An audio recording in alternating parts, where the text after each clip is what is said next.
Okay guys, we're back on the Thunderbird 2 build. You have to excuse me if I sound a little out of it. I'm just getting over a cold, so just bear with me guys. I've decided that I'm going to take the Thunderbird 2 and make it removable from its base. I think I discussed this in one of the previous videos, but I've changed the way in which I'm going to do that. And the first thing I want to do is to make the Thunderbird 2 itself a little more stable in the way it attaches to the base. Originally I had the four legs that it's standing on that would just peg into the base. I want something a little more secure than that. So what I plan on doing is attaching these small magnets here and this whole batch of magnets here, which I got from Amazon. And what I'm going to do is attach the magnets to the bottom of each one of the feet with some super glue. And then we're going to put its corresponding magnet buddy in the base so that when we attach the ship to the base, it'll just clip right into the magnets and be locked right in. So I'm going to glue these in right now, and then we'll move on to the base.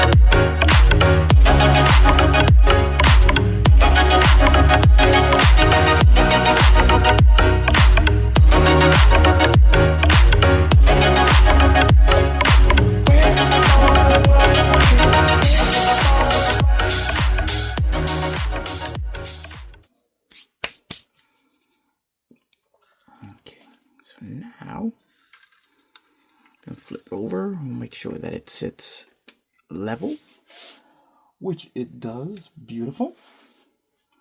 Now for step 2 is installing the magnets into the base.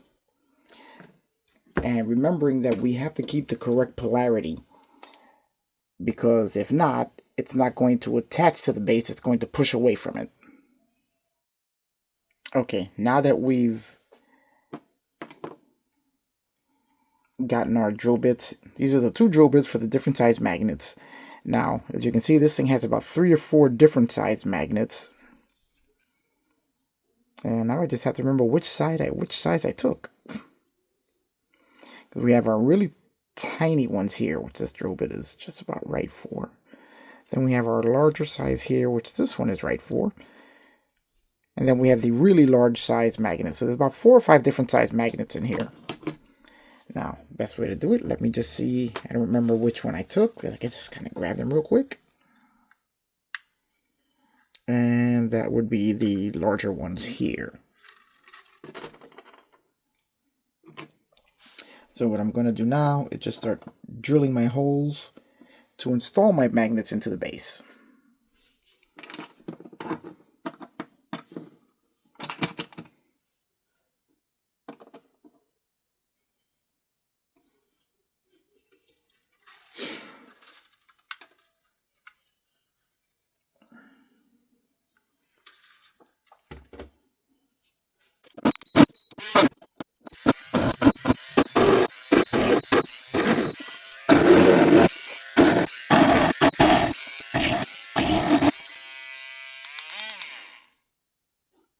Okay, using my trusty Keshi little rotary tool here, my cordless rotary tool. You guys have seen this on the channel plenty of times. There's quite a few of them on the market, very similar. It's rechargeable, USB rechargeable, and even though it doesn't last as long as I would like, it comes in really, really handy for jobs like this. Okay, so now, let's make sure we grab the correct diameter magnets, which are these here, and then we'll just snap off 4 of them here.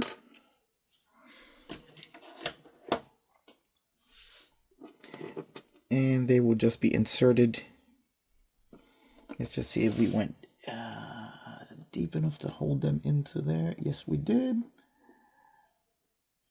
Yes, we did. That should work perfectly. So now we just have to make sure we have the correct polarity for the magnets.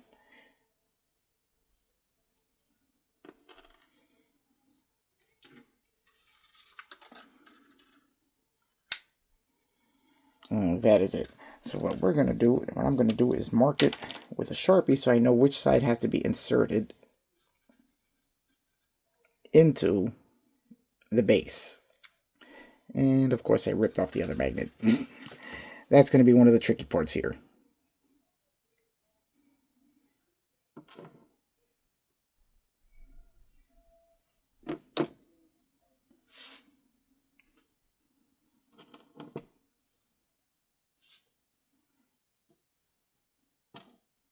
Okay, so we're going to install the first magnet.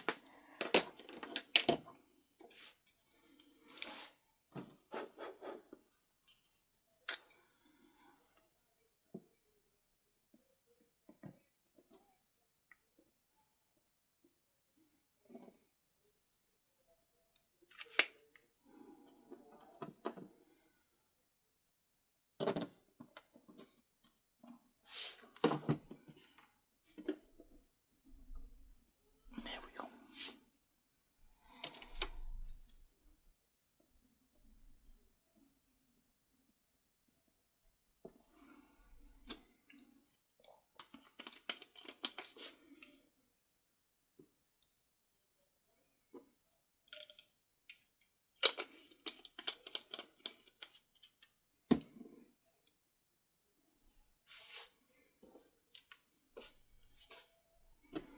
Okay, now let's try that again. Hopefully I don't rip the second one out.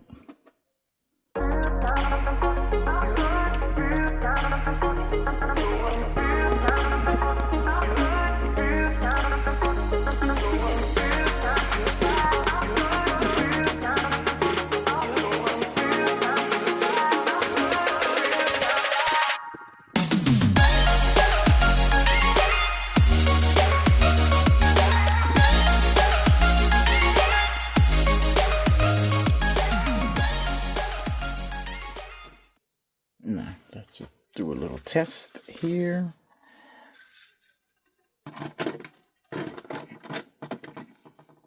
Let's see, even with 3 attached to it, let's take a look. Not bad. Now I'm not going to flip it upside down because I don't want it to fall off, but I think that will work to hold it securely on the base and allow me to remove it for transport. As long as I make sure I have all 4 legs securely on the magnets. Look at that, guys.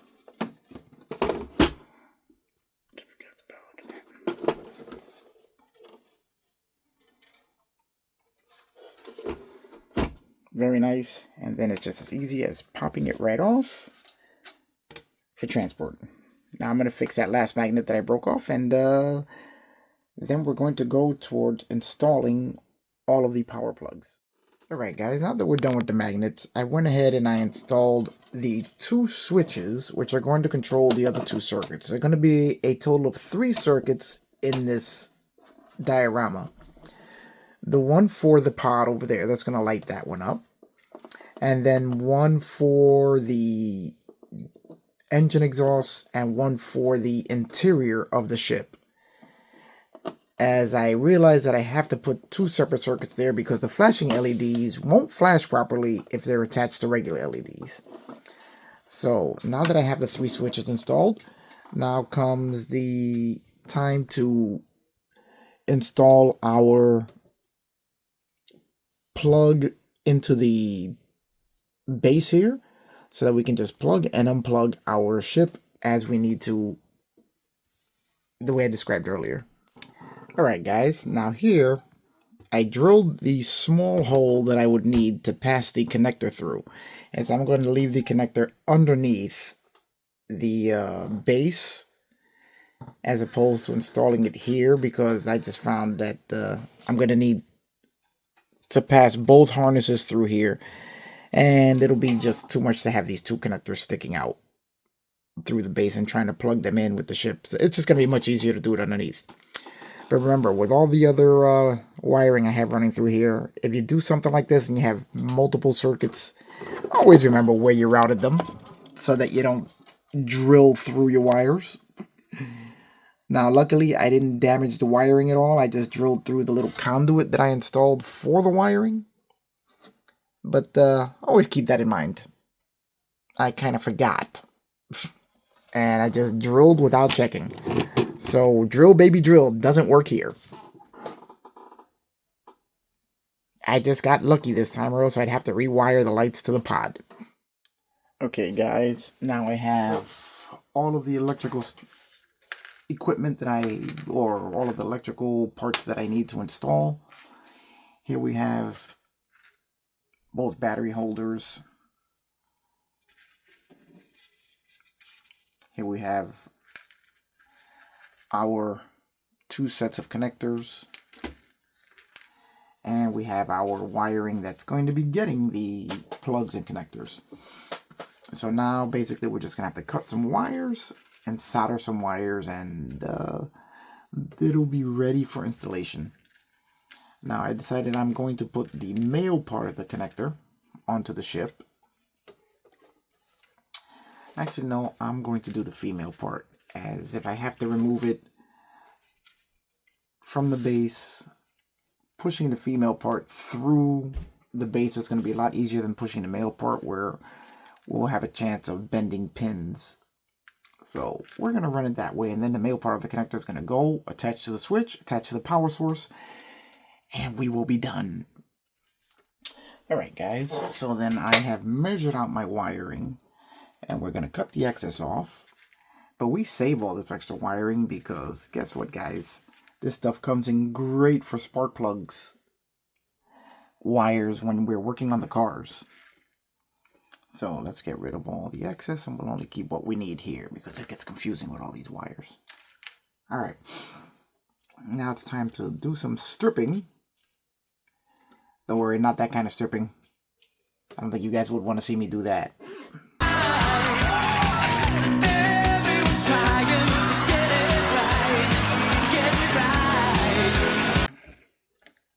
But we are going to strip these wires open. Reveal some. And do some soldering. I don't know why I really like soldering. I just kind of, I don't know, just something about it. I just enjoy doing it.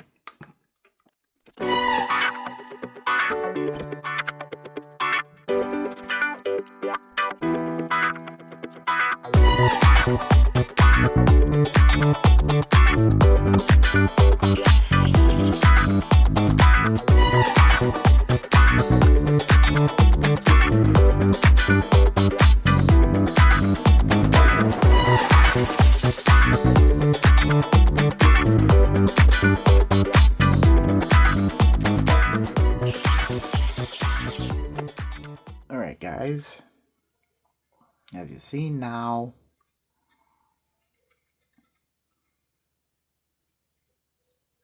our wires are all ready to go.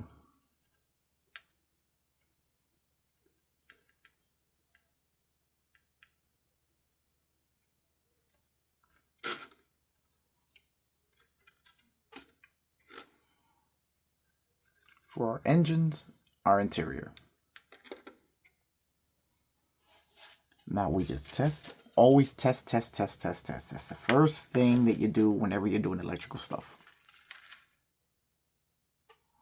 Test everything to make sure it works.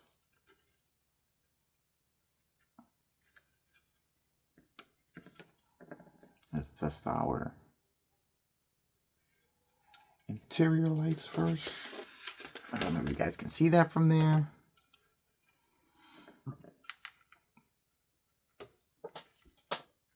Yep, and we have everything works there. Now we test our engines.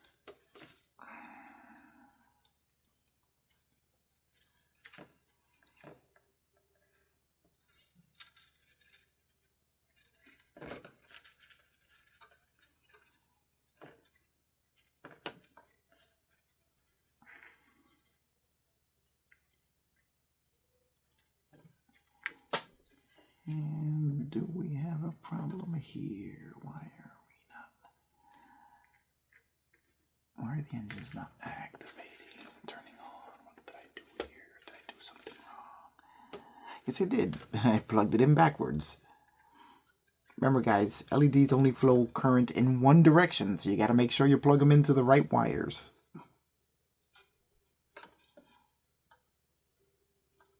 And we have engine ignition. There we go, guys. So for all intents and purposes, our ship is completely finished now. All of our connections done. Now we turn our attention to the base. Alright, guys. Now the first thing we're going to do is we're going to attach our power source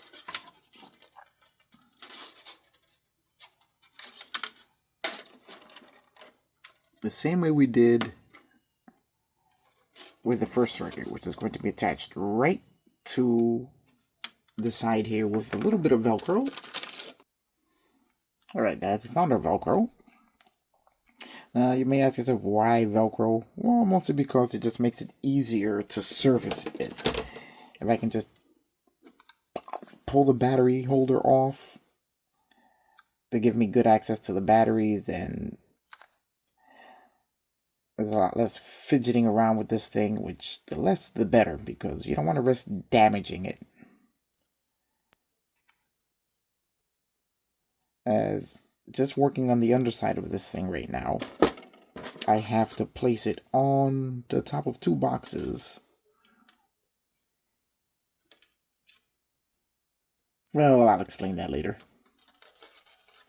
There we go.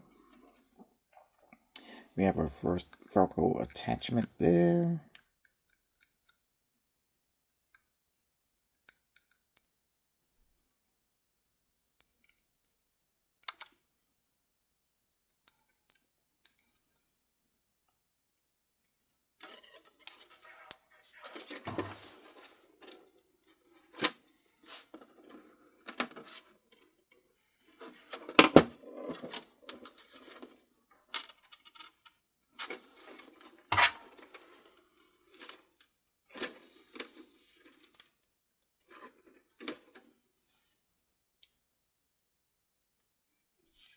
Okay, guys, you can see here now all three batteries are mounted there. And now that I think about it, maybe I should have just wired in a plug-in power source, but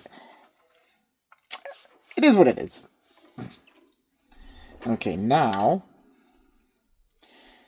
our next goal is to wire in our connectors. This is going to be the entry point of the wiring from the ship.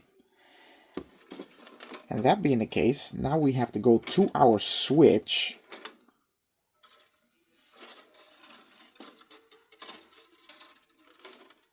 Our two switches and our connector, which means that our positive lead has to go to one of the leads on our switches, and we have to make sure that we wire them correctly so that they switch on the same way. So let's just make sure. Here we go.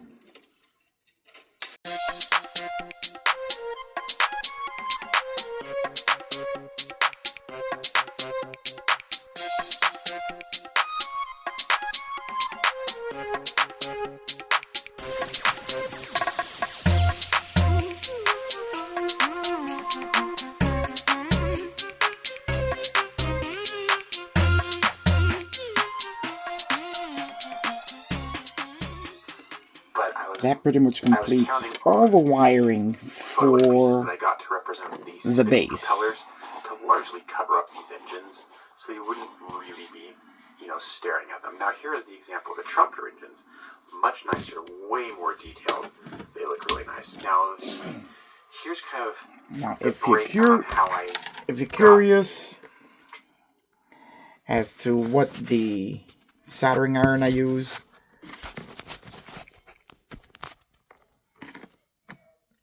this is my old soldering station that I got from Radio Shack before Radio Shack was gone. I forgot who makes it. If I remember, I will put a link to it. or I'll put a description here, right about here somewhere probably. So I'll figure it out. So let's take a nice close look at the wiring here. We have our 3 coin cell batteries, which are going to run all of our LEDs. We have our 2 switches here and here for the interior lights and the engine. We have our switch here for all of the power going to the pod. We have our Bluetooth system and speakers hooked up. And this is the wiring running from the pod. My first attempt at doing the wiring was before I found these amazing little connectors from Event Designs. Matter of fact, all of this is from Event Designs. The switches, the battery holder, the connectors, all of that's from Event Designs. And let me tell you, their stuff is amazing. Recommend if you guys want to do stuff like this, just go right to him. They can find anything and everything you need. So let's going to flip this over. We're going to plug it all in and we're going to see how well it works. All right, guys. So here is the culmination of all the electrical work. Let's hit the first switch, which activates. I'm probably going to need a new battery in here. As a matter of fact, let's turn the overhead light off. Give you a really good look at it. Okay. Let's see if we can see that there. We hit the first switch, which turns on the lights inside the pod. The second switch, which turns on all of the interior lights in the ship. You can see each one of the compartments is lit up. There's a nuclear reactor. And the third switch, which hits our jets firing off as the Thunderbird launches into the sky.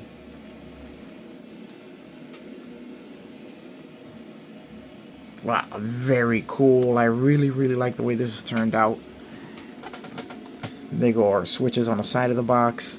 And of course, you know, we have our sound board, our Bluetooth board, and our speakers. So we're going to test everything together as we get closer to the last part of this build. Now we have to finish the diorama, add all of the Thunderbird vehicles, and really give this thing the dressing it needs. Alright guys, I think we're going to leave it at that. And on the next episode, we'll start doing a lot more of the set dressing, as they call it in the biz. And adding the vehicles, such as the mole that we have already finished. And the other vehicles which we'll be adding to it. So come back for the next episode, because we got a lot more to do on this before we're done. Alright guys, I'll see you on the next one.